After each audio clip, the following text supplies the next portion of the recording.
you know. Check 1, 2. Does she need to come closer? I can scooch. Okay, perfect. Awesome. Are we live? Are we good? Sound tech guy. Well, here we are. We are live. Yay. Well, this is another Sofa Sundays, and I have a special guest. I know you can see that this is not Jeannie. We do not have Rev Jeannie here today. So hold on a minute, because I think we're settling down. It was a good morning. We're all excited to be here. So please take a moment and think about Rev Jeannie right now, who's not feeling well. Also, one of our spiritual church club partners, Rev Cindy, is also not feeling well today. So if you all could take a moment and let's just hold them in prayer, hold them in our love and thoughts, and send them lots of healing love so that they know we're thinking about them, we miss them, and we look forward to seeing them next week when they're feeling great and they're here for our guest. Remember, next week we have Mitch here. He's going to do a workshop on Saturday night. So church club partners, you should have gotten this in your email, the link to register. We just want to know that you're coming. Bring a guest, please. We would love that. And then anyone else, you can go to our website at beginwithinministries.com and register for that. So it's Saturday night. We're having a workshop with Mitch. And then the next day, we're going to have him on the sofa with us and see how he does with the two of us there on the hot seat. And then afterwards, we're all going to lunch. So it's Sofa Sundays lunch after service. So we look forward to everyone coming. So you should have had this on your calendar because I told you all this last month. So I want no excuses. If you've not been here live with us, building this community with us live, I want you to be here next Sunday. And let's get together and see each other and hug each other, right? Anne's like, yes, hugs. Yes, please, more hugs. So real quick, I want to recognize that we are broadcasting live from the Unleash Your Life Studios, the home of Reverend Dr. Michelle Whittington, who so graciously lets us use this beautiful space for our ministry. She's so supportive, and we want to definitely give that back to her and support her in what she does. So if you're looking to grow yourself, beginning within, grow yourself, especially in the feminine presence type of arena, that's Reverend Michelle Whittington for sure. So go to unleashyourlife.us. That's her website, and you can see all the things she has going on, and she has lots of stuff. So, and I think some of them, one runs all year long. So you just can't miss. You can't, mess that up. I don't think, right? Can't lose. You can't lose. All right. So let's see. What else do we have today, boys and girls? What else do I say? I think that's it. Am I missing anything? Grayson. Well, okay. So right before I pray us in, though, I want to tell you who's sitting next to me on the sofa. So this is my friend, Susie Freeman, and she's a lot more than my friend. We've gotten to know each other pretty well. The way I met her was through a women's networking group. And today she just took over NABO. So if you don't know what NABO is, she just became the president of NABO, which is the National Association of Women Business Owners. So those of you know that I'm a businesswoman.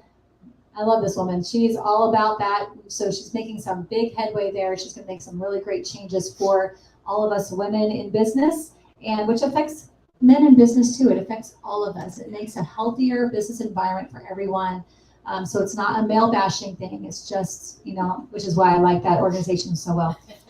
But one of the reasons why she's here today, though, is because the topic for today is, the month's topic is all about forgiveness. And I love our topic today, which is, okay, I'll give you a sneak peek. I'm going to tell you real quick. It is forgiving is a gift I give myself. And this is also Suicide Prevention Month, the month of September.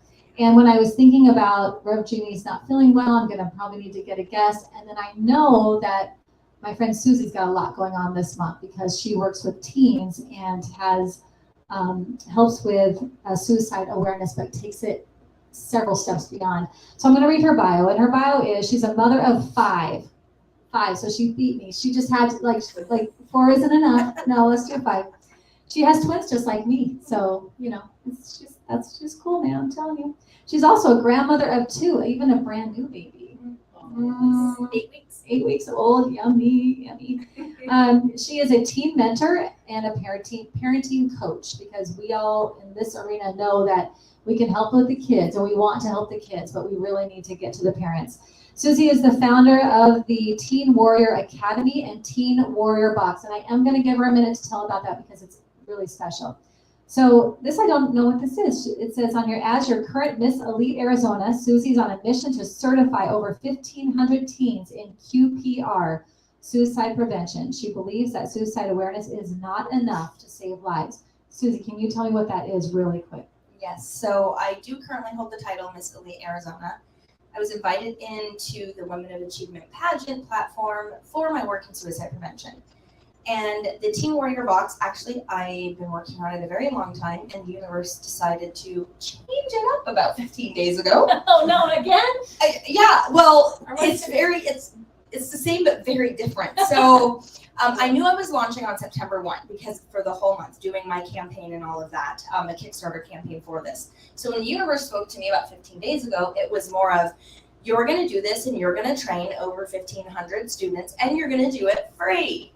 Free. Oh, there's that word. I'm like, okay, no problem. So the Teen Warrior box, it's a version. This version I launched is the Zero Use Suicide campaign. So the kids get trained, they get certified. I am certified as a QPR instructor. QPR is world renowned. It's question, persuade, refer. It's a very effective method in teaching people how to recognize and prevent suicide. So it's really that level up. We can have all the rah-rahs and awareness and football players coming and saying, yeah, awareness of suicide, great for the teams. They walk away tomorrow, they know nothing. They're aware, but they don't know. You know, if you can't save a drowning baby, if you can't swim. So QPR teaches the kids how to swim, per se. It gets them certified. It gets them comfortable. Same with parents. It gets you comfortable with asking the question, you know, how to ask the question, how to respond. If the answer is yes, I'm feeling suicidal. So I think it's very important. It's a proven method. A doctor, Hubble or something, in Provo, Utah, proved it. He created a program and they were having pretty high suicides through their high schools. He trained 40 kids per high school in this method, and they have zero right now for over 9 years. Oh my gosh, I love that. It's out there and it's proven. So that is my mission. Also to get into the Native American communities here in Arizona. So I use my title for that, and that's what the Teen Warrior box is. So the campaign is to try to raise funds to help give those boxes to the kids. I love that. So what's it stand for again? The QPR. Question, persuade, refer. Question, persuade, and refer. Yep. So you learn how to ask the question if someone is suicidal, because there's right and wrong ways. You learn how to persuade them to stay alive, and then you know where and how to refer them out for help. Nice. Yes. How do you donate? How do you donate? That was Anne just asked, how do you donate? Best way, zeroUseSuicide.com. It will lead you to my campaign. So zero, Z-E-R-O. Yep. Is it youth, the letter? Oh, youth. Youth. Zero youth. Youth. Y-O-U-T-H. Mhm. Suicide.com. ZeroYouthSuicide.com. Yep. You guys, listen up. If you know connections for Susie, you can put them in the comments. You can send it to me in the chat, and I'll get it to her. If you know anybody who needs her, you know anybody that she should be connected with, or you know somebody in the Native American communities. So this is like a big chance. Like, let's get her that 1,500 kids. Especially, if this is a proven method to save lives, like, come on, let's support her and get this message out. So I love that. Thank you for clarifying what you just said. I had no idea. I know you do some amazing stuff, but I love this new thing that the universe told you to do. Yeah, I've been doing the suicide prevention is actually where I started. And I started in 2017 just teaching myself, because my boys, military and police, I knew they were going to be at high risk. So I needed to be ready. And it went from there. Nice. Well, I appreciate the work that you do in the world. Thank you Thanks. for doing that. Thank you. All right, so let's pray us in. And I forgot the little bell thing, but that's okay. We'll just do a ching. Do you want me to do the ding? I love my people. Yes, yes, please do the ding. You said I get the ding. But you gotta hold it for a little bit because it's gotta wear off, you know. Okay. Okay, go ahead. Ding. Oh my gosh, with that laughter. Oh, take a deep breath. Oh, let's let it out. Oh, from serious to laughter. I love that. As we breathe in and breathe out, as we become aware of our breath, we are aware that we are present in this moment. We are here in this space. We release, let go of anything that came before. Anything before this time together, Even the guys outside cutting down trees, making it hard to park here, which was a real fun thing for all of us. But we let it go. We just let it go through the wind. And as we do that, we also let go of anything we have coming up after this time. We know that we're going to get to it. We won't forget about it. It's going to be perfect. We just let it go. And we give ourselves this moment to be within, to be with each other, to be with God, recognizing that God is all there is, that there is only one power, one presence, one life. There's only God. And because there's only God, there's only one thing I can be. There's only one thing I can be made of, and that is God's stuff. I am that perfect love, perfect peace. I am that wholeness. I'm that completeness in my own manifestation of the one. And knowing the truth of who and whose I am, I speak my word into the law, which can only say yes. The law of God only says yes to what I put into it. And so I know that as we stay present, as we stay focused together in this simple 60-ish minutes, I know that we receive what is ours to receive. I know that the time is blessed and full of laughter, full of connection, love, caring, full of all the things we need this morning and beyond. And so I let it go, and I know and I trust that it is already done. It is divinely guided and blessed. And together we say, and so it is. Oh, well, here we are. And I will do I'm going to impersonate Rev Jeannie right now. And I'm going to do my reading from this magnificent book, New Thoughts for Today, which is distributed by Anton, which is the affiliated New Thought Network. Our ministry, along with lots of other ministries, fall under that umbrella. And you can purchase this book right on Amazon. There's so many amazing stories and affirmations in here that really help. Literally any topic, whenever we decide a topic we want to work on or talk about, there's a story in here. It's like a magic book or something. It's like a Mary Poppins book of things that thoughts that we need for the sofa, right? It just keeps on going. I don't know how it does that. So we're going to take our card. Forgiving is a gift I give myself, and we're going to look at page 67 from Reverend Donna Bernier, Religious Science in Cypress, California. We're going to look at her message today. And she begins by saying, or by quoting, "Inner peace can be reached only when we practice forgiveness. Forgiveness is letting go of the past and is, therefore, the means to correcting our misperceptions." Gerald Jampolsky. And then she goes on to write, "A powerful spiritual practice includes the practice of forgiveness. Throughout my spiritual journey, one of the concepts I've studied, prayed, meditated about, and sought clarity on is the power of forgiveness. One of the biggest gifts I received was when I finally realized that forgiveness has nothing to do with the other person. It's a gift I give myself. Forgiveness does not mean that I accept what happened, condone it, or even put myself in a position to experience whatever happened again. I once heard someone say, I may forgive someone, but that doesn't mean I meet them for lunch again. It really has nothing to do with the person that we feel has harmed us in any way. In fact, that person may not even know how you feel or realize that something hurtful was done. Forgiveness is a healing, empowering process of releasing what happened in the past and allowing us to move forward in our life, to re-engage in life. It can be a process to get to the place within where you are ready to forgive. Honor that process. Please don't allow feelings of resentment, anger, or fear to keep you stuck in one place. Heal, engage life, claim your divine nature, and step out into life ready to experience all the good that life has to offer. Today, I consciously choose to practice forgiveness. I let go of the past and embrace a bright future filled with the love and grace." I love that. Thank you, Reverend Donna Bernier.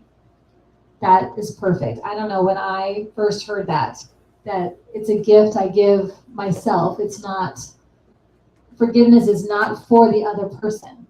That was a huge awareness. Oh, I agree. I ran into a quote, and I tell all my mentees this. One of them, she's like, "You say that all the time." But holding grudges and not forgiving somebody is like drinking poison and expecting the other person to die. Amen. That's so true.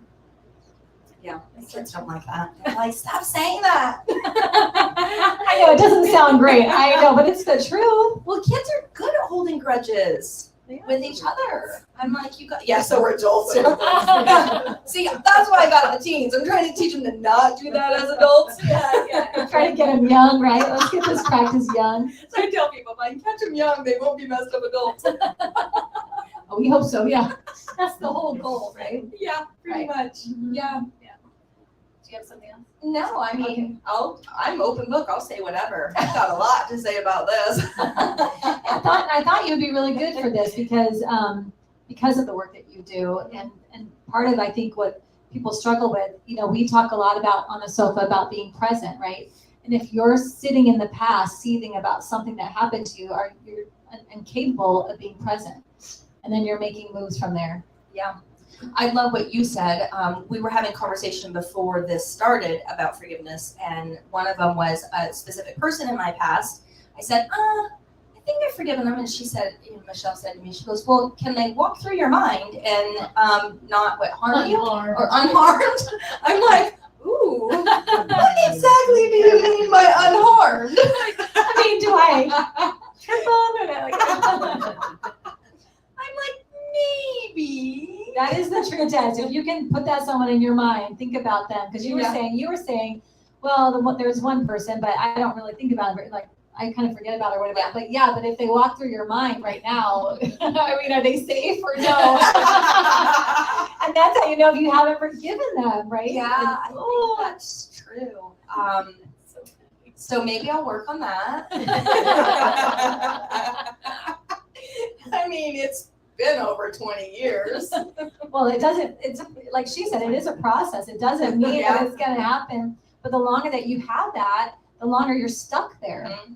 Yeah. I remember somebody that did me wrong, and it wasn't even a big deal. It wasn't like, I've forgiven people for less, but it really made me so mad, the situation, and it was in my work, and they didn't pay me what they owed me, or they kind of figured a way to get out of it, and then but at the same time, it took me so, they can walk through my mind now. I actually have no feeling about it at all, but it took me forever. And I thought, why are you still seething about this?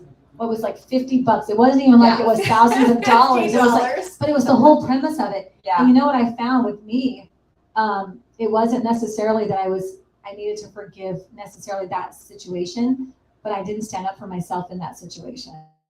The same time. So it was like, I think it was a twofold needing of forgiveness. I was trying to forgive him and let it go, but I still hadn't recognized that I was really mad because I didn't put it to him and tell him, no, you will pay it. You owe me that, and you will pay it. You're not just gonna let you do that. You need to pay. I didn't stand up for myself, so I was angry with myself too. Yeah. So I had like a double forgiveness. So then when we talk about forgiveness, initially, of course, when you said what the topic was, we go to, really emotionally crazy things. But now that you're just saying, maybe past relationships, divorce, parents, who knows? But now that you just said what you said, it made me think of two situations that are current in my brain where maybe I need to forgive or find a way to confront the person. So, because it's when I think of them, I kind of get mad. And they don't even know that they really just hurt my feelings. So that's my problem. But at the same time, I think that falls under that forgiveness umbrella, right? That we don't think about. So it's just the small things each day, but those two things really disturb me. Yeah. All day sometimes I'll spend all damn it, or dang it. No, you can say it. Oh no, we're real up here. We're real up here. I'm surprised I haven't said anything worse up here, right? You have a question? Hey, Trey.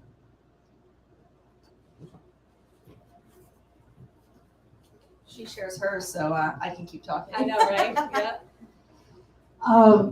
Just a realization just kind of hit me. I was thinking about, forgiveness and holding resentment. And I have a situation where how I've held it is I'm keeping a strong boundary.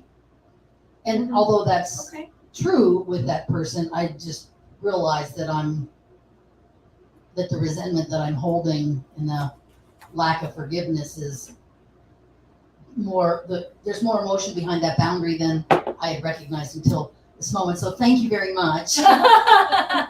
Thanks for bringing She it said up. sarcastically. Well, she does sit up at night to think about what I need to hear today. That's what, I love that. yeah. I mean, I count on it. And I agree with you. I have some resentments with people that I think they don't even understand why. Like, I have somebody who owes me money, but probably it was such a minor amount in her mind that it's not a non-issue and doesn't even remember. But for me, it was a big issue, and it's been going on for years now. And I'm having a hard time letting it go. But then I think, well, if I let it go, maybe someday we can just discuss it casually, and she might pay me back.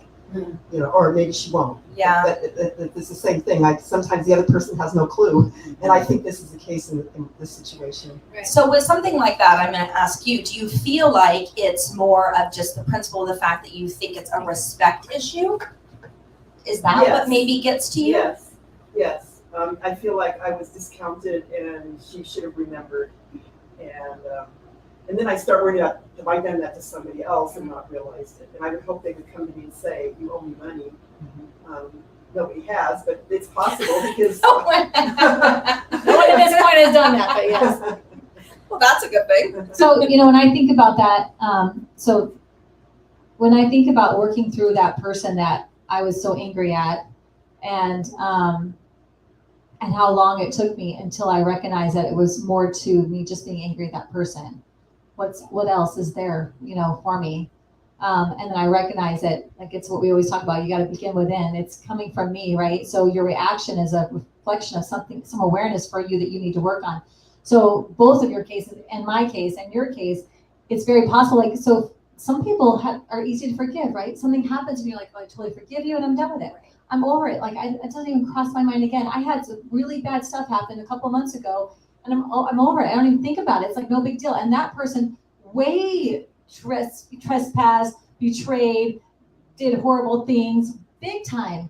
Yeah. But I don't have it. This person, 50, I don't remember what it was, $50 probably, nothing, I don't even know. And I was seething, so mad about it. And that's when I was like, what is the deal? And that's where the realization came that, oh, it's me. It's me. I'm actually mad at myself for not honoring myself and telling him, you owe me that. I did the service. You owe me the payment, regardless of however you're interpreting whatever. I should have at least stood up and said that. So that might be the thinking there is the thinking there, is that maybe it's that work on unraveling that. And the difficult part is sometimes the people that you are dearest to you are the ones that give you the biggest angst about feeling betrayed about it. Because this particular person was very close to me and still is to some extent, but I think if it was just a non-entity person that just happened to be walking through my life, I probably wouldn't have cared anymore because I knew it was a lost cause. But I think it's the feeling of betrayal that this person was dear to me, and I would have hoped I was dear to her also. Right. Should have been a priority. Yeah. Right. And it may be that they have forgotten. It may be not even what you think that it is. Right. It may be, yeah. Well, I will tell you, this person that did this to me was nobody that I ever hung out with, not a friend, nothing to me. Okay. Nothing to me. And I can't tell you how long that was, it could not walk through my brain unattacked. Like it's crazy. I can think about it now and it's like, is it okay? Yeah, I'm good. Still good. Yeah. But it was my work. That realization, then it just unraveled the whole thing. Okay, that's my lesson. It happens again. I need to say what needs to be said. I need to protect myself and say what needs to be said. I didn't honor myself in that situation and I was mad about it. So sometimes it's that. Right. And oftentimes what's the saying? People are, I don't remember what it's, but people are not thinking about us all day. Oh, right. Yeah, they're worried about themselves. Yes, they're not thinking about anything all day. Like, so they're thinking like, oh, they're just trying to not pay me or they're doing whatever. That's It's like, actually, they don't even think about you 1 second of the day. And it's all you're doing and you're keeping yourself from the present moment, which is why that forgiveness is so important because Correct. they're not thinking about what the hell they did you wrong and you're not even crossing their mind. They're out doing it again to somebody else. You are the one that's missing out on your life, being present, making moves from the right place. You're the one missing out on that. We're the ones who are making moves from over here and messing the next thing up. And Yeah. you know, I would say one of my biggest things, well, for me, one of the most proud things in forgiveness was my oldest children's dad. He was very physically abusive to me. I mean, even through the pregnancies. When I finally left him is when he hurt my son.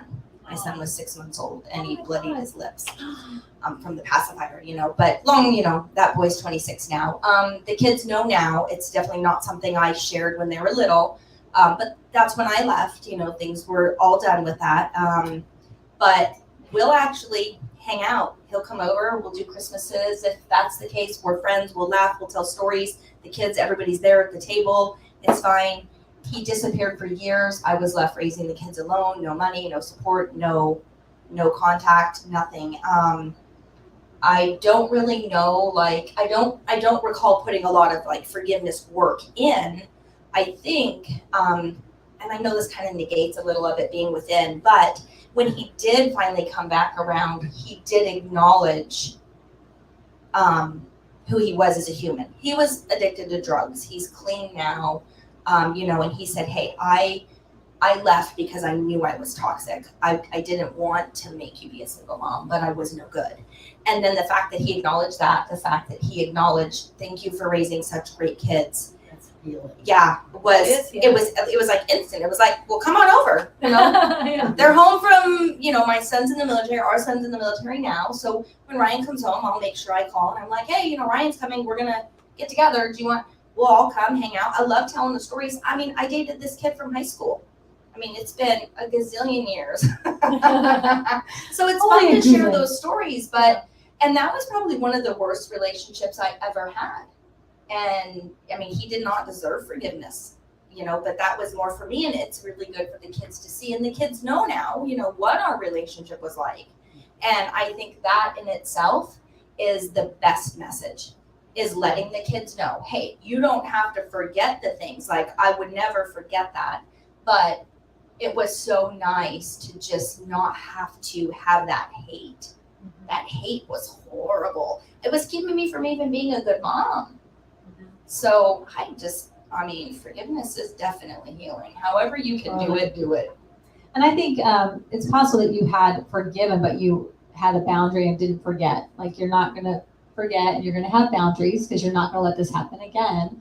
But you can let that go, whatever. But then when he came back and said the things that he should have said, that were very healing and helpful, then it's like, okay, now I can drop that boundary a little bit and you can participate, because I can see that you have learned what happened here. Yeah. And you're not denying and acting like it didn't happen, So is that everything okay on the feet? Okay. Okay. It's plugged in, so I don't know. Just Is it okay though? Is it because it's plugged in? Hopefully we don't lose you. We'll at least be on this live feed. So yeah, Awesome. it's 20%. Okay, cool. Thank you. Well, thank you for checking. I have great sound people here. They're always trying to make sure that our feed is operating, and it takes a village. Takes a village to run a ministry. For sure. No, what takes a village is multiple children. Yes. And I'm grateful for my village with my multiple children. Oh my, I was just saying that. So this week my car went out. So I don't have a car, and that's hence why this wonderful 16-year-old has driven me here today. It was amazing. Those of you who are on my social feed, you'll see I posted a picture, point of view, when your son chauffeurs you around. I'm eating my yogurt. I'm just chilling, he's driving me. It was awesome. He's a really great driver. I am super impressed. I didn't flinch one time. Good job. I wasn't hanging on, nothing. I was I recognized, I am so relaxed. What is happening right now? Isn't it fun how You're a your really kids good are so different, driver. though? My oldest daughter, she's 29. This girl drives you're just terrified, and she's the one with children. So I'm like, oh my god! And then my 24-year-old, my son, he's so slow that you're scared. You're like, push the gas. What is happening? That is funny. when they're so slow that you're like, dude, seriously, you have to speed up. You're gonna have to go to speed limit. Absolutely. Or It like pulls out really slow. You're like, oh my god, there. Right pedal. I have no idea what the twins are gonna be like. No idea. Oh my God, They're I'm not 12. even ready for that. I know, we have twins the same age, so we have a little bit of time. So we have a little bit of time, it's fine, we're gonna be fine. I'm not sure. Maybe they'll have flying cars by then, we don't even have to worry about it. No, but, where was I? I don't even know what I was doing. I was Sorry. talking about, no, I love it, it's great. That we did a lot of that. Oh my God, like, oh my gosh, seriously, you guys, so, thank you for reminding me of my bad week, no. No. No, but literally Thursday, I'm driving my car. I filled it up with gas, $80 of gas. I'm like, whew. And I'm driving my car, and all of a sudden, it won't go out of first gear. It won't shift to second gear. I'm like, are you kidding me? So I can't even I'm like, all right. So I get it towed to the shop or whatever. They can't even look at it till Tuesday morning. Okay, so I have no car. I get home, and the side of the rug on the side of the bed that I don't sleep on, so I'm not usually over there, is wet, but in spots. Like it's weird. And I'm like, oh my God. Do you have Oh a my dog? God. I cannot. Well, I have a dog, but he doesn't mess in the house ever. So I'm thinking to myself, oh, so is that a slab leak? Like what could that be? Like I'm looking up, nothing's dripping from the ceiling. Like, oh my God. Like this is okay. It's fine. And then, so I call my plumber friend, and he's going to go over the next day. I'm like, okay. And then as I go to bed, I'm getting ready to go to bed. I'm lowering the air conditioning down. I'm like, 76. That's weird. And then in the morning, I get up and it's still not low. I'm like, oh my God, now my AC? Are you like, what kind of thinking have I been doing this week? What have I been thinking about? Am I worried about money? Because I'm creating a lot of expensive problems right now, because thoughts create your experience, right? So I'm like, I better split this around really fast. And I say this all to say that I prayed about it. I reached out to some people, we prayed and whatever, but it's so funny because, well, I still know about the car, but the plumber came over and he goes, this isn't a slab leak because it would look like this. This looks like, and he thought maybe your dog was in here. And I'm like, really? It doesn't smell like dog stuff, but it doesn't make any sense. He goes, well, but this doesn't look like plumbing. A plumbing problem, you got a spot here, you got a thing over here, you got a thing over here. I'm like, really? Okay, like, wow, maybe Jack did, because it was a little bit of a storm the night before. I thought, well, maybe he did. Okay, I'm not even mad. I'm like, totally fine. It's not a slab leak. It wound up being the air conditioner. The hose was not letting the water out, so it was backing up under the rug and into the closet, and it's what stopped my air conditioner from working. Okay. Oh, wow. So literally, my brother-in-law came over. He switched out a part, fixed the hose. All this water came rushing out, and then he messed with whatever, I don't know what his magic stuff is that he does. And then George. that's George. You need a handyman. Let me do it. George. My brother-in-law and my sister just started their handyman company, and let me tell you, feel free to message me, or you need a handyman in the Phoenix area. I'm telling you, this guy, all things. So he can fix your AC or all your stuff. So anyway, he did that. So he fixed whatever, and next thing you know, it's back up and running. I'm like, okay, so now all I gotta do is deal with some water that I gotta clean up. But it's like I was thinking the whole time, like, what is wrong with, like, what are you doing? What are you doing? And I was really upset with myself. And then I had to go through that process of being like, stop it. If it's what you created, then you create it. Like, let it go. It's not going to do any good now. Now let's rechange my thinking, and let's start rethinking. Maybe somebody needed a job. Maybe somebody needed to make some money. So the restoration people need some money. So I started trying to turn it around and letting it go and getting back to a present thinking and then those two things just unraveled. So I think that's really interesting how one moment it's, well, the AC is out and I have a slab leak. And now it's like, You're like, nope, crisis. nope, both things were taken care of and it cost me nothing. Like, how did that go? Yeah. That's amazing. That's the power of paying Demonstration. It's demonstration. It's the power of paying attention to your thinking. And that's what forgiveness really is. Forgiveness really boils down to your thinking. What are you thinking about? Yeah. Where are you at? Are you present, or are you in the past making yourself angry over and over and over, or feeling bad, or feeling whatever it is? Where are you at? And forgiveness is a huge symptom of you're not present. Yeah. Think about how much time and just like brain power is robbed. I know one of my other instances, which still is a lot of work and effort, is forgiveness with my mom and I. Now I know my forgiveness with her will never allow her back into my life, but I realized I can't hold that like disdain, all of the things, all the words, right? Because it was manifesting insane thoughts like, she's gonna kill me, I'm gonna be shot through my window, I can't even go out front. Not true, not true. But it's just how your brain, it starts building this horrible monster of this human being that you're just not really putting some forgiveness and some truth to it. You know, reality to the situation and what you can and can't control in it.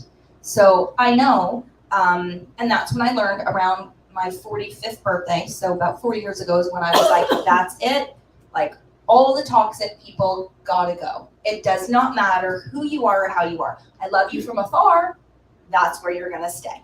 And it's been so amazing. So amazing. I'm not saying things don't pop up and I have to like, oh, need a little work around that.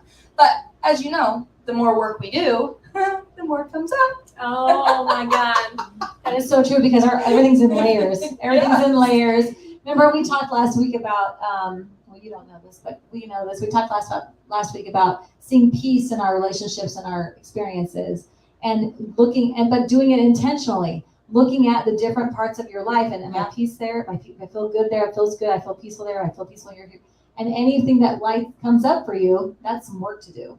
And it could be like, no, my job doesn't make me feel good. Doesn't make me feel peaceful. I got work there. This relationship makes me upset. I got some work there. So it's the same thing with forgiveness. It's like checking, like, do I have it here? Am I good here? What work do I need to do? Because when you are not, working on those things or dealing with those things, you may not be aware of them here, but they are always operating underneath you down here, and they are messing up what you are trying to create. Yeah. So if you've got someone you're mad at, or you have somewhere that you don't have peace in your life and it's really upsetting, you can ignore it up here, Right. but it's still running the programming down here. That's the big deal. Yes. Yeah. It's subterranean. Totally. Shame by its very nature is invisible. Mm-hmm. And so to even have the awareness that, oh, something's going on down here. Right. That's the first step for me. Yeah. Awareness is huge. Yeah, shame is from a past emotion. It goes right together with forgiveness. It's part of the formula, sad, bad, mad. Those three together. You know, you might feel angry right now, but guaranteed those other two are underneath it. Yeah. As Or soon on as top of it. They go together. Yeah, I work in subconscious a lot. So neurolinguistics, I'm master trained in it. So there's the 5 main fears, right? Anger is top. Once you release anger, sadness comes right. You've got to release them together and deal with them together, or you can't move forward.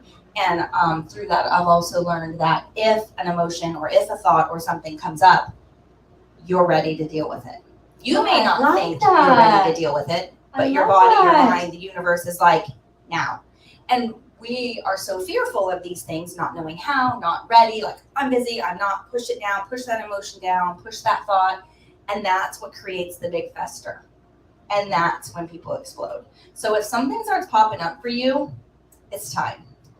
It's Oh my time. gosh, if this gives me chills, I just want to sit in that thought for a minute. Like you know, like when you read Emerson and they say read Emerson for the glimmers, or those little moments, because you can't even understand anything he writes. And then you might get one sentence where you're like, oh my God, that one sentence, I'm just gonna let me sit there. I got something. He's very heady, but it's incredible reading. You just did that for me. And I love that. I have never thought about that before. If you have that emotion, you're ready to deal with it. Your mind, your brain, everything's ready. Because you have to remember, our subconscious and our brain, all it wants to do is keep us happy and safe and healthy. And so if it knows you're not ready for something, it can mask it and it can take care of it and hide it and it can do all these things for you. But when it knows you're ready and it knows you need to, for one reason or another, it's going to bring it forward. So just know when it does, you do have the ability to handle it. Just Love figure it out. that. Love that. Trey, are you listening? Because these are important things. And if you could get at 16, oh my gosh, your life. Yes. Your life, buddy. Just trying to say this. Here I am, 53, going, yep, didn't know that one. You That's always a brand new You're one. older than me. It I am older. I'm older than everybody almost, except for those two. Yeah. They show up just to make me feel young. They show up to be like, you're good, girl. I'm You're fine. 49. Yeah. I'm excited to be 50 though. 50 is great. I am. I was 70 in is Scotland. I can't wait for Yeah, 70. see, I was in Scotland on my 50th. I celebrated in fun. Scotland by the Loch Ness. Dang it, I don't think mine's gonna be that exciting. You gotta plan now. I am doing a party. Okay, I'm gonna be there. That's gonna be Absolutely. good. It's gonna be good. It's gonna be fun. So, okay, so I do wanna just, what do you do when you have somebody that you care about that has not forgiven themselves for things? Mhm. And you don't want them, we have somebody that we loved so much that had that and she's not here now. So sometimes when that person comes across my mind, it's gonna make me cry because it's upsetting still. I didn't see the things. So I wasn't as heightened aware as maybe Anne was or some of the other people. So for me, I don't know that I could have helped. I think I told you about that earlier, how it was always this bright smile and this fun thing and this excited to be. I mean, she was like sunshine overload. But how does somebody who puts that out there all the time and then by themselves they feel this way? If anybody's listening, they're not telling me, I feel like shit today, Michelle. I can't forgive myself. I have all this stuff. They're not telling me that. So I can't even help. Well, they don't want to burden you. So Why how do would they they wanna do do that? Is there something they can do for themselves in those moments? Like maybe say, wow, if I'm having this emotion, that means I can deal with it right now. Yeah. That means I am tough enough to take it on right now. Like what, is there a process that maybe they could write down and be like, okay, next time I go there, I'm going to read this that you can think of? I'm not putting A you on couple the things. spot, No, a but- couple things come to mind. My first thing is what I really like to encourage people to do these days, which we do but we don't do. Like, oh, how are you? I'm good. Great. And you go sit down. Take some time. When you spend a lot of time with people, every Sunday seeing somebody, that's a lot of time with somebody. Let's be real. Take that minute and that energy on occasion to just really ask somebody, hey, really, I see you're always upbeat. You're always so happy. I just want you to know I'd love to sit and listen. Like, how are you really mentally? If you ever really need somebody, and you don't have to do it in a downer way. You can even use yourself an example. Say, hey, I've just had a really rough week and I realized that I need to express myself to somebody. So, I talk to my best friend, whoever. I tell everybody, really have a mental health buddy and do those check-ins, like deep check-ins. If your friend's not leaving the house or they're always just too extreme with one emotion. We are not one emotion. We know this. So if you're always seeing happy Sally, Sally's not always happy. So where's the other part of her? Oh my Start God, I love that. asking her, hey, love that you're always happy. That's not reality. Is there anything I can help you with? It might seem odd or weird, but and you'll know because you're going to know this person enough. You're not going And to trust your yourself. instincts, because Absolutely. I was just going to say that too. I'm actually getting ready to put I something didn't out. follow through on an instinct, and Yeah. I still am Yeah. struggling with it. Instincts. Well, don't blame yourself. Mhm. I know that's hard to work through. Instinct for sure. Instinct always never fails as a parent, never fails as a friend, none of that. So always, just ask people. You have to. You have to really give them permission to talk to you. And then hold space. And a lot of times, they don't always want you to fix it either. You don't need to be the fix it. You just need to listen and hold space.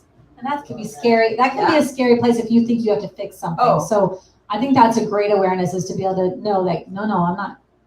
Yeah. Unless they say, do you have a solution for me? Yeah. You're just there to listen. So Mhm. that you can do. Everybody can do that. We can all do that. Yeah, I was Wednesday. I went to a film.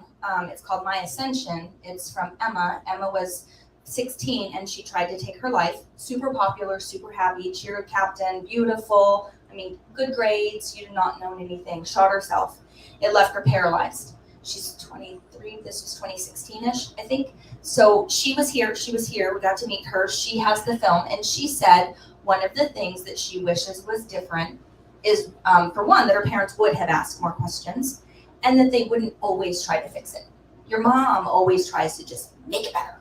She's like, I don't want that. I don't, and I hear that from adults the same. Stop trying to fix my stuff. It's what our men try to do too. You're like, Jesus, just let me vent. stop trying to fix it. Yeah. I just want to talk. So I would just really encourage that. And if you can offer, you can even ask. I have one friend who has, she actually I did a podcast with her, and her very good friend has a business.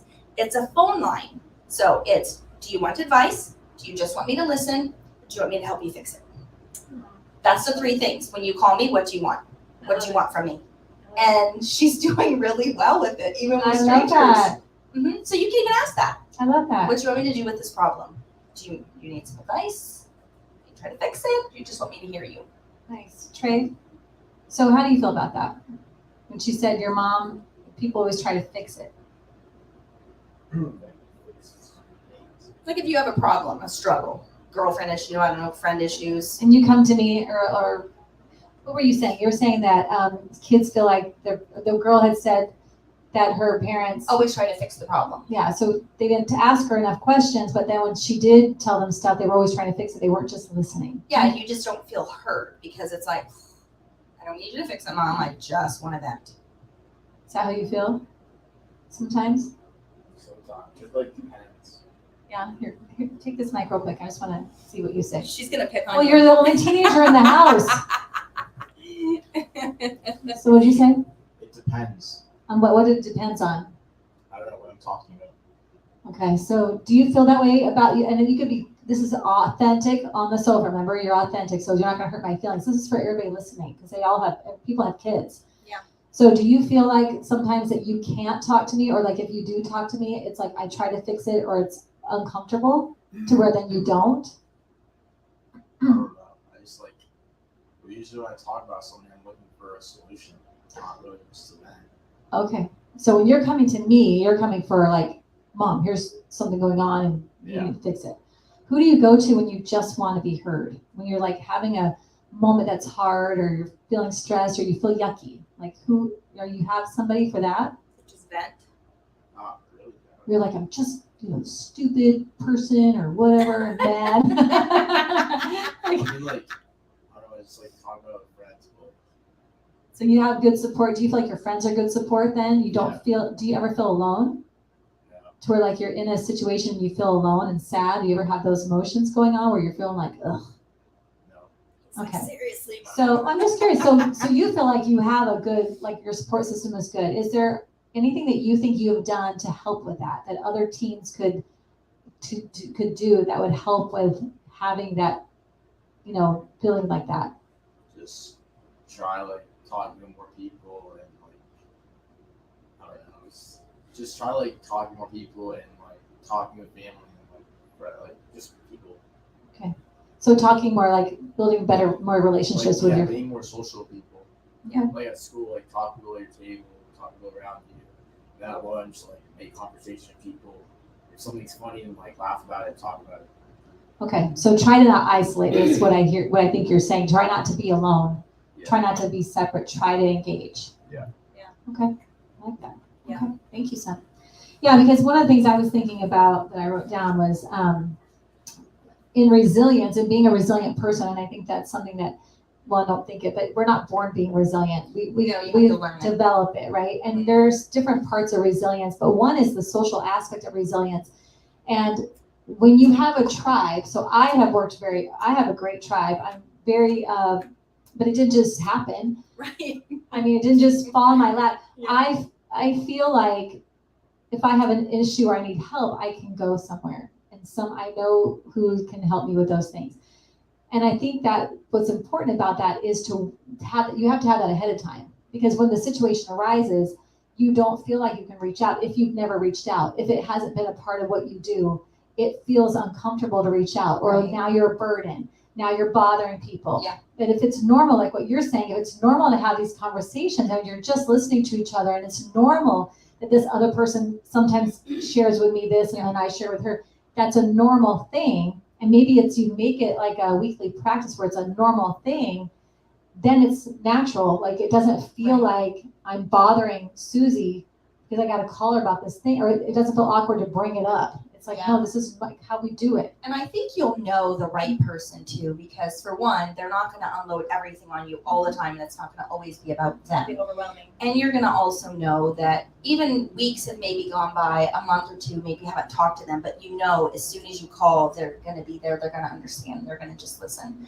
I think you're going to feel it out. And in order to establish that within like your tribe, it can really just start with you being the person to really initiate things like that, where other people are like, oh, me too. I like this. And so then they will ask their friends. And, you know, one thing that's popping to me when your son was talking, it's very important for parents and people when you are having these conversations, and let's just say someone is venting or telling, and I can remember one story, I'm not telling my son will kill me. One instance right out of high school, I kind of forewarned him this was going to be a problem or was going to be a repercussion of what he was choosing. Be prepared. You know, I told him be prepared. Of course it happens. So he comes to me, 3 a.m., the same. In the midst of telling me this whole problem, this whole thing, new information's revealed. Information I don't necessarily want to know at the moment or need to know at the moment. But it was one of those minutes where you're like, the mom moment, you're like, say nothing, you can't change the subject, say nothing, later, you know. So I think that we have to remember those very specific, keeping it on topic, if you will. If new information is revealed or something you're not comfortable, just know, set that aside for a moment, finish what's happening, and then just make sure to visit, stay present, visit that later. Because you can't take it off topic, you can't make it about a negative now. Because you have to remember, every reaction you have when somebody's having conversation, if you have a condescending, a judgy, or any sort of reaction that seems negative, they're instantly going to stop. And they will never talk to you again. Not truthfully. So you just have to know that whatever you do say, and that's why I say when you ask the question, it has to be the right way. You can't ask in a judgy tone because they're like, no. I mean, and you know, when some people ask a certain question, like, you would never think of doing that, would you? You're like, no way. You know, you're like, but you're not going to admit it because now you know that person thinks it's stupid. Yeah. And you're like, well, I'm not going to admit that. To them. Right. Right. But if they ask you like, hey, are you really thinking about da-da-da? And you're like, well, it's just so different. So just remember that. Tone is everything, and how you ask and how you communicate with people. Right, and to be very careful about that. And Yeah. having said all of that, I've only had a bout of depression one time in my whole life, and it was amazing. medicine induced. Yeah, it was definitely medically induced. I mean, even though I've gone through some stuff in the past couple of months, and I was upset about it, but it wasn't true depression. So the experience I had with depression was so freaky to me when I think about it. How I literally went through everybody in my list, Yeah. one person after another. Who can I call? Nope, not that person. I was able, my brain was so messed up that I was able to dismiss every single person in my life that I literally thought if I just laid there and died, it would be done. And I have never, and by the grace of God, my son was in the house, my oldest son, who's a doctor, was in the house, and he had come in my room, and I was in this space. And I think we're just joined at the head in the brain, because he always feels me, like he knows. He'll call out of the blue if I'm having a moment. I'm like, why are you calling me? Oh my I'm God, just I'm like that calling way my with mom, my it's like kids, a strange connection. So he came in the room to say something, because I was in the room and just in that space. And he said to me, Mom, I think this is the medicine. I think what's happened to you right now is that you're on medication. I had lost an embryo, our last try at the last, so I would have had 5 IQ, but it wasn't meant to be. So I had to come off all these drugs now. Right. And he said, I think you're just coming off drugs. If you could just wait 2 weeks, like if you give me 2 weeks, Right. it's gonna feel pretty crappy right now. But I just think that's what's going on. And but I think God gave me that moment so I could kind of understand from my own perspective to like, you can build all these tribes and stuff. And so for the normal bad things that happen or the yucky things that happen in life, that's going to work. But a true depression where someone drops even lower than that, sometimes they will go through that list in their mind. Okay, and something about that, they're going to tick off. Nope, until there's no one left and they feel like they've got nothing. So it's up to us to be like, hey, I'm just checking in. Hey, how you know? That's where that comes in.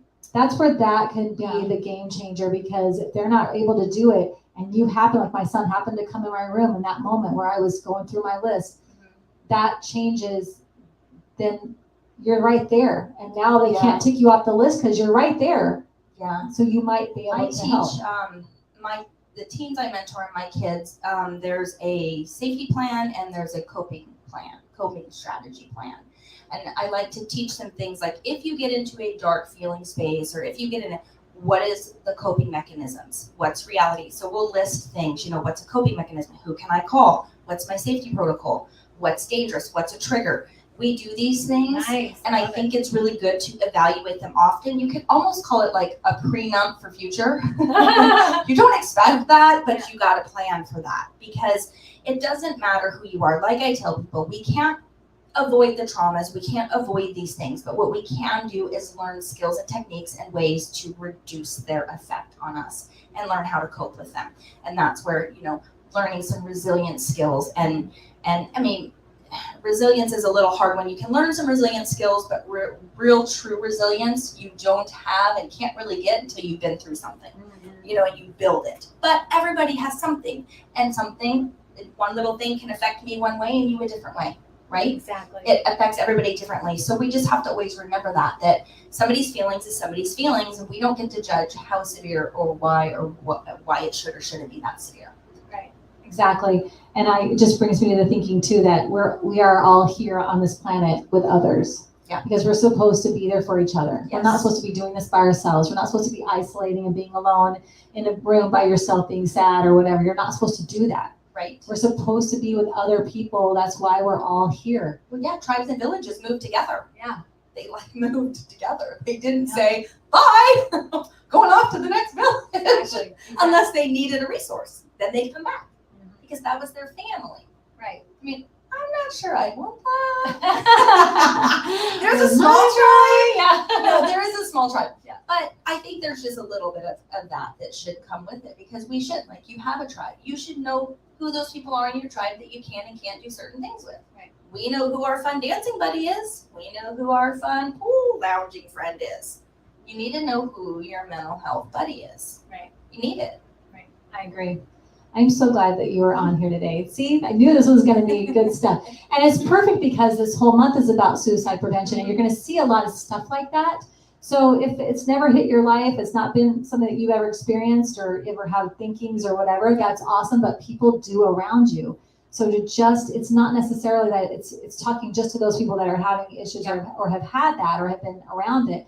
It's for people to just be aware, like just reach out more often, just try to stay connected to the people that you care about. And maybe even some that you don't always care about. Maybe there's just somebody at work that you notice is just not connecting right with everybody, that just kind of seems more isolating. Like maybe just reach out here and there. You don't have to be best friends, but you could just check in. I mean, this world isn't supposed to be a lonely place. It's not supposed to feel like that. Right. True. I get it. If you reach out to somebody and they seem to be repelled or repel you, is it good to continue to reach out when you know that they probably do need to be reached out to? Or is that just pushing them further? It wouldn't push them further. Absolutely keep trying. It's good just to keep trying and trying and trying. You need to know your relationship with them. Okay. So absolutely keep trying. And again, instinct, gut feeling, I promise you, if we were to touch on the subject of suicide, if you feel any moment someone is suicidal, promise you they are. You're not getting that feeling and the number one myth around suicide is if you mention it, bring it up, it now puts that idea in their head. That is not true. Not true. If they're thinking about it, they're thinking about it. If they're not, they're not. It's not an idea you're going to give somebody. And would you say that they need to know your 3 things? The question, persuade, refer, maybe. for sure. Like, so super quick, if you're going to ask the question, for me, I tell people, keep it super simple, basic, can't mess it up. Are you thinking about killing yourself? That's it. Keep your tone normal, be sincere, be quiet, be ready to listen. That's it. Don't compare your story to theirs. Now, persuade, if they're like, yes, okay, listen. And then you can say things like, hey, I'm here with you. I want you to get help. Let's get you some help. Find out who family members are, church, any person, a hospital, severity of the situation, all of that kind of stuff, how close they are to it, is there a gun in the home? Usually they'll talk all about that. They're very once they feel that sense of relief and hope to have a conversation, they're going to reveal a lot of things. And then, refer them. Best thing is to actually take them for the help, right? And this all stems on how well you know them as well, how involved you're going to be and stay. So, if you can't take them or they're absolutely refusing to go, of course, if it's very deadly situation, call for help. You don't leave somebody in a crisis. Never leave somebody in a crisis. 988. 988 is 988. great for, and just so people know, 988 is not just for mental health crisis and suicide crisis. If you just need somebody to talk to because you don't have a friend, they're okay with that. Nice. But if it's a real true crisis in the moment, 911 is probably a better choice, or the emergency room. But that, and then just, getting them the proper help. If you can't take them somewhere, or that they're like, okay, like my doctor that taught me this, QPR, Paul Quinnett, he says in his book, he tells his patients, look, he goes, I'm not taking suicide off the table. I'm just asking you to wait one more day. Let's have a conversation. Let's get you somebody to talk to, and let's just see what happens. That's all. Just give some more time. And that is, I could go on and on. I just had a question about persuasive. Is one method of persuasion to say, can you promise me you'll just wait? Absolutely. So we can get this taken care of? Yes, that Promise is. me you will do that? Yep. Okay. Promise me that you will not harm yourself until we can get you some help. That's in my, one of the trainings I do. And a lot of people, like I said, all they want to know is that there is hope and that there is a way. Because as they say, suicide's not the problem. It's just a perceived solution to the problem they're having. And that connectedness that you actually care, Yes. that you're making a promise to you, that means you care, like Right. give a shit. So it's like, Follow up though. Yeah. Always follow up. be all over it, Trina. Awesome. All right, is there any more comments? Anything else? We're all good? Okay, good. All right, thank you so much for that. Remember, you can reach out to Susie right here on the comments. You can also send me a message and I'll get whatever you need to her. Teens, parents, she's got the kits now. It's amazing. This is who you want to be talking to. And if you know anyone that needs to talk to her or anyone she can connect with she can help more kids, this is what we need her to do, and more parents. So thank you for being here today. At such short notice, I appreciate you. No worries. She's like, I'm right over there. I'm I right do want to there. offer your listeners, I do, through this month, every month I do live teaching on Zoom of this course.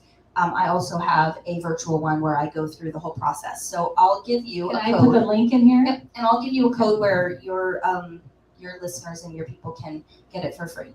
Okay, so you guys, as soon as we get off of here, I'm gonna get it from her. We're gonna put it right in the comments. So you're gonna get it right here in the comments, what you need, so you can hook up with Susie's, the Zoom that you do. Yeah, you can choose live, or if you just want to do your own self-paced, I'll give you the code and you can do either one free. I think Sunday the 17th, I'm doing my first live for this month. Okay, thank you for You're that. welcome. Appreciate it. All right, so we hope that's been a blessing to you. I'm gonna pray us out, and then I think that's it. So what else? Anything else? What do you think? Thank you All for right, let me having pray. me. Oh, thank you. Are you gonna ding for me? Ding. All right, so take a deep breath. Ooh, that was good stuff. There's one power, one presence, one love, one joy, one life, and that is God. That peace, that laughter, that connectedness, it's always God. And each one of us is made of God. Each one of us is that love. We are that joy. We are that laughter. We are the expression of the one for each other. And I know that as I speak my word into the law of God can only say yes to what I've spoken. And so I know that as we allow ourselves to align with our truth, as we allow ourselves to rest in the knowing that we are made of God's stuff, that we are that love, we are the joy, the connection. I know that we take what we have learned today, we take the offering, the ideas, the lessons, the tools, and we take them into our daily lives to make our lives better, to make other people's lives better, to connect, to help where we can. And I'm so grateful for that. I am so grateful for the blessings of what we can do from the sofa out into the world. I am so grateful for everyone listening today, here, present, beyond the sound of my voice. I am so grateful for what this work will do. And so I let it go. I know and I trust that it is super blessed and divinely guided. And we let it go. And together we say, and so it is. So listen, if you love what we're doing here on the sofa, if you're already a member here on Facebook, or maybe you're watching us on YouTube, we have a Facebook group called Sofa Sundays. You can join us there. We also live stream to Instagram. We also have something called Spiritual Church Club Partners, and our partners help us financially to continue our work, to so that we can grow our ministry. We want to be here for a long time, helping everybody create a life they love through our teachings and through the knowledge of the truth of who we are. So if that calls to you, you can give a donation today. That would be going to the beginwithinministries.com website where you can donate. You can also become a monthly partner. That's the Spiritual Church Club Partner. That's just a donation of $45 a month for an individual person, and it's $75 for a couple or a family. So if this is calling you and if you want more of this, you want to be a part of this community, we'd love for you to do that. And members get things like our cool mugs. I mean, wasn't your tea better out of a Sofa Sundays mug? I just love that you're it's both the like little best. redheads. And we get things like that. We have the workshop coming next week. So we do try to give to our partners, but the more partners we have, the more that we can do. And also we want you guys to come and be present with us. Remember, on the 10th, we're gonna be here together. We've got the workshop the night before on the 9th here. And so you can register for that also on the website, beginwithinministries.com. And then Sunday morning on the